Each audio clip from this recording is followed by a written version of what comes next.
Hai semuanya, Assalamualaikum. Kembali lagi di video reaction saya kali ini guys, oke? Mudah-mudahan semuanya sehat selalu. Nah, kali ini saya mau tengok video tentang ini ya. Negara-negara sekutu Ukraina minta Indonesia kirim pasukan perdamaian. Bukti Indonesia memang sangat diandalkan ya sebagai pasukan perdamaian dunia ini ya. So, jangan lama-lama lagi, mari sama tengok video ini. Let's go.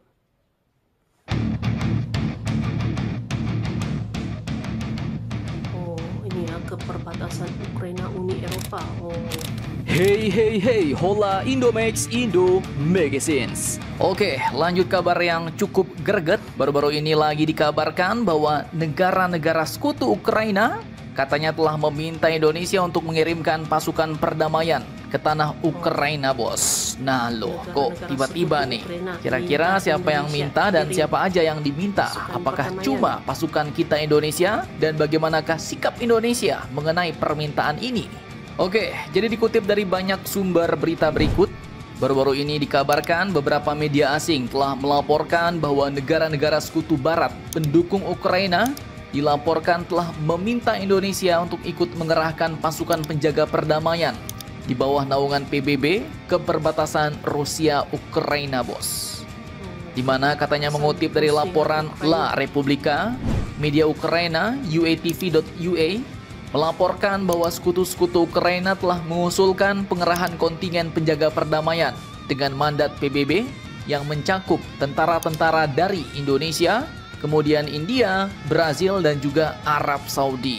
Nah, jadi ada 4 negara nih bos yang disebut, dan semua negara ini admin lihat ya merupakan kelompok negara-negara non-blok dan aktif dalam menyuarakan perdamaian, bos. Tak main-main, menurut mereka pasukan penjaga perdamaian ini pun nantinya akan bertugas mengawasi jalannya gencatan senjata dan menjaga perdamaian di kawasan perbatasan, di mana selain mereka, negara-negara sekutu Ukraina juga mengusulkan untuk membentuk pasukan penjaga perdamaian yang dipimpin oleh Inggris dan Prancis yang terdiri dari negara-negara Eropa dan persemakmurannya, bos.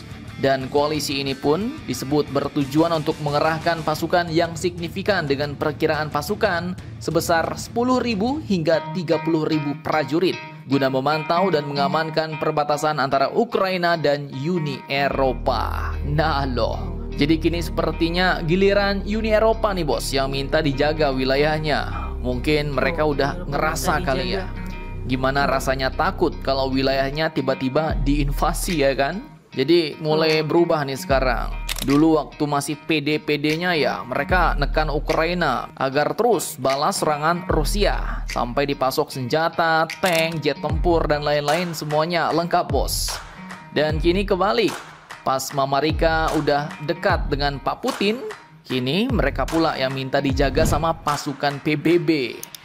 Dan mengenai hal ini, Kemlu RI pun ternyata juga merespon bos, di mana Kemlu RI baru-baru ini telah menyatakan bahwa dari pihak Indonesia belum mendapat permintaan resmi apapun terkait partisipasi Indonesia dalam pasukan perdamaian yang diusulkan berada di bawah Perserikatan Bangsa-Bangsa PBB untuk diterjunkan di perbatasan Rusia-Ukraina. Dan dikatakan lagi bahwa usulan itu pun masih belum mencapai konsensus di kalangan komunitas internasional. Hal ini pun diungkapkan oleh juru bicara Kemlu RI yaitu Bapak Roliansah Sumirat melalui pernyataan tertulisnya yang diterima di Jakarta pada Rabu kemarin.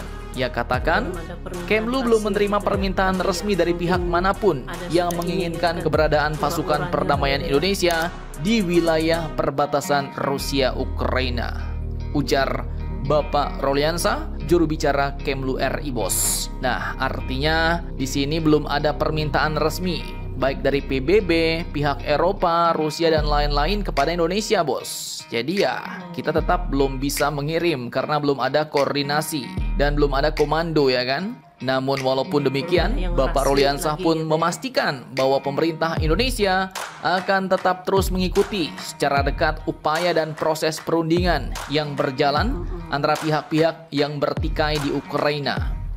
Indonesia katanya juga terus mendukung segala upaya untuk menyelesaikan konflik Rusia-Ukraina melalui negosiasi dan diplomasi yang inklusif, kata jubir Kemlu tersebut. kemudian satu suara. Namun dalam kesempatan berbeda, Bapak Menlu RI yaitu Bapak Sugiono juga menyatakan bahwa Indonesia akan terus menekankan pentingnya penyelesaian konflik di Ukraina secara damai dan melibatkan semua pihak, yaitu melalui dialog terbuka dan mekanisme multilateral yang inklusif, ujar Bapak Sugiono dalam pernyataan pers yang disampaikan usai pertemuan bilateral dengan Menlu Prancis Jean-Noël Barrot di Jakarta Rabu kemarin, bos. Nah, pertanyaannya kini, jadi kapankah TNI akan diberangkatkan ke Ukraina? Berapakah jumlah pasukannya yang akan diberangkatkan ke sana? Mari kita tunggu saja berita kelanjutannya, bos. Jadi bagaimana menurut kalian tentang hal ini? Jangan lupa komentar, tetaplah kalian barbar dan jangan santuy terus demi Indonesia tangguh. Salam Indomax Indo Magazines. Oke guys, itulah dia videonya ini.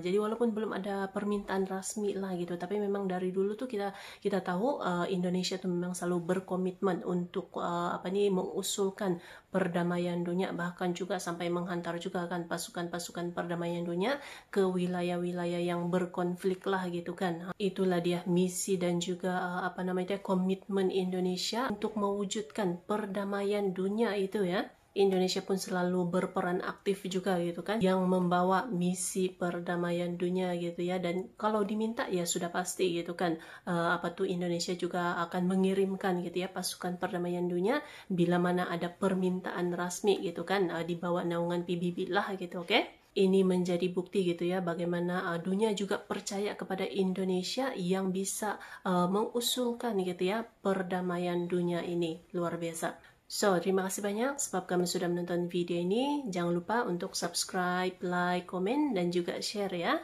Kita bertemu lagi di video reaction saya yang seterusnya. Assalamualaikum.